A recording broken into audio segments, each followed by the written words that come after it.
Guys, konnichiwa. This is MacUbic Smart Projector HY300 Pro.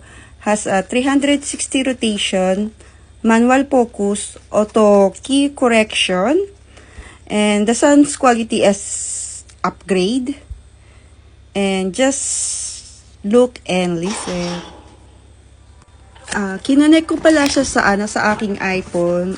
Pwede po siya sa Android, smartphone o tablet by Wi-Fi. So, ang gamit ko po ay iPhone. And para makonek ko po siya sa YouTube, gumamit po ako ng HDMI at saka Lightning connector. Ganda siya kaliwanag, guys. And nakita ninyo, sobrang ganda. And ano yung kanyang volume, rinig na rinig. Kaya pala HY300 Pro.